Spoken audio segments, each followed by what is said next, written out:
Tiene la palabra asambleísta Gilmar Gutiérrez.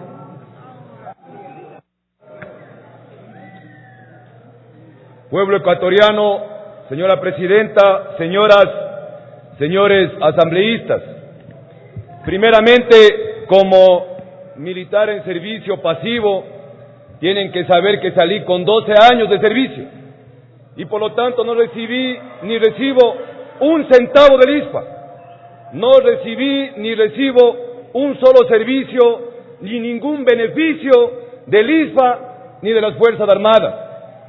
Además, como dijeron, como alguien dijo aquí, así como la institución militar es una institución de honor, cierto es, también hay malos militares.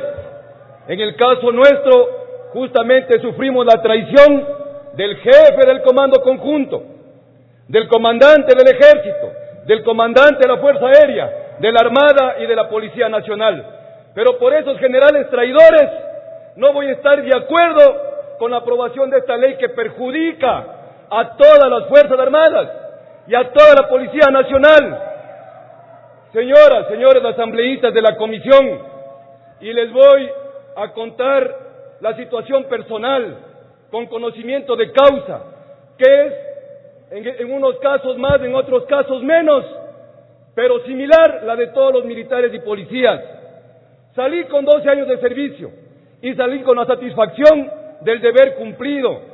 En el último conflicto militar con el Perú, en el CENEPA, estuve 3 meses en la línea de frontera, más de 3 meses, durmiendo en una trinchera, el 80% militares en servicio activo y por lo menos el 20% militares en servicio pasivo, que se volvieron a poner el uniforme. Después de más de 3 meses que acabó el conflicto, nadie recibió un centavo de reconocimiento económico, por ejemplo, por horas extras.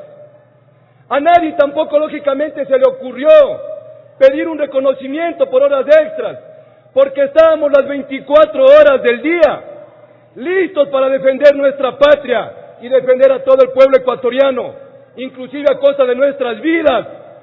Pero a nadie se le ocurrió decir, páguenme o reconózcanme una hora extra. Y miren, señores de la comisión, esa situación de los militares en servicio activo y policías es la misma todo el tiempo. Todo el tiempo están listos las 24 horas del día. Todo el tiempo. O si hablan de equidad, o si hablan de justicia social, ¿por qué no plantean que les paguen horas extras a los policías y militares cuando hacen guardia toda la noche, cuando hacen guardia sábado y domingo? ¿Y saben qué? Cuando les toca sábado y domingo guardia, el lunes continúa la semana de trabajo.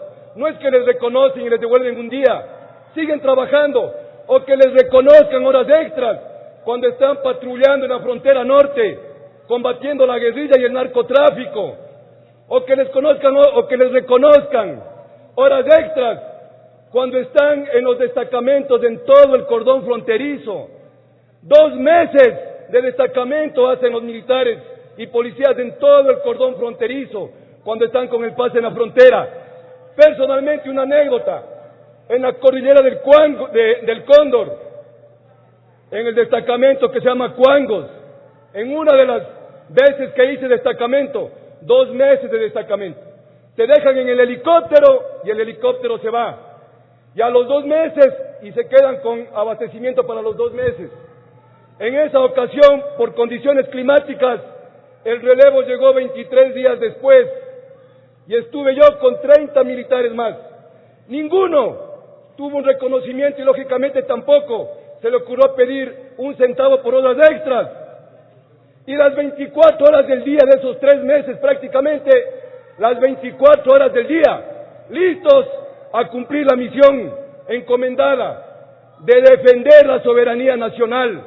Eso hacen los militares y policías todo el tiempo. Eso deben considerar, señores de la comisión. Si piden igualdad, bueno, equiparen todas las condiciones de la profesión. Otra cosa, miren,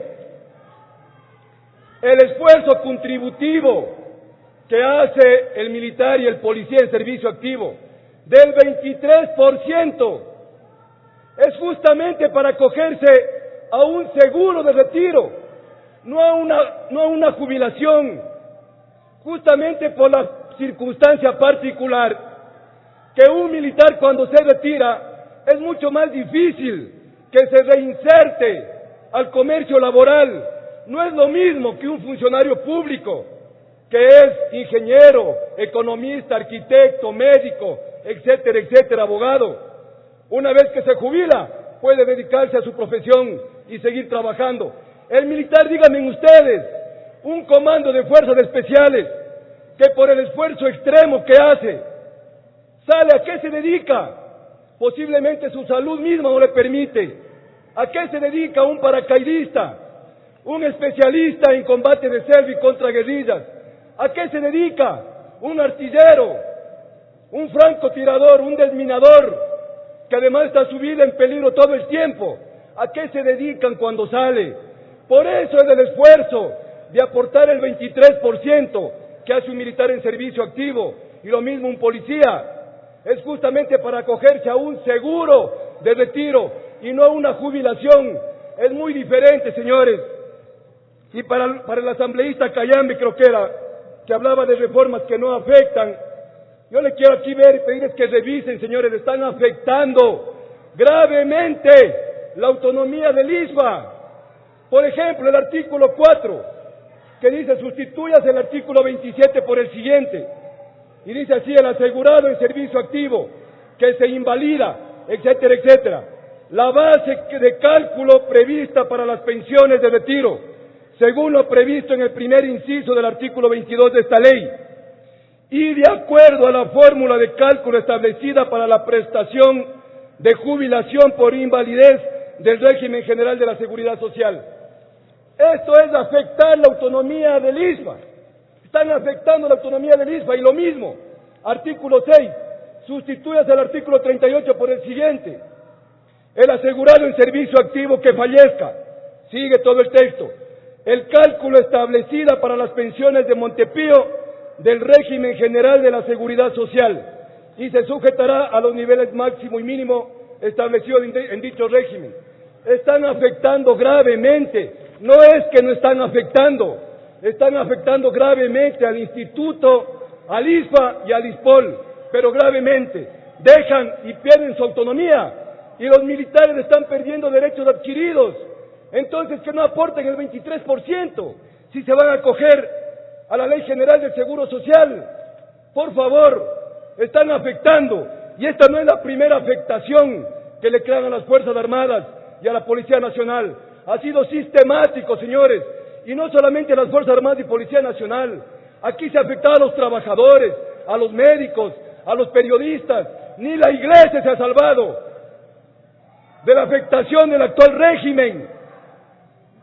Esto es premeditado. Esto tiene el objetivo de consolidar el proyecto totalitario que lo encabeza el presidente Rafael Correa. Ese es el objetivo, de debilitar. ¿Qué creen que va a pasar con esto? Están debilitando a las Fuerzas Armadas. Están frustrando a las Fuerzas Armadas y a la Policía Nacional. Y el objetivo justamente es ese, el que persigue esta ley. Y si no, revisen detenidamente.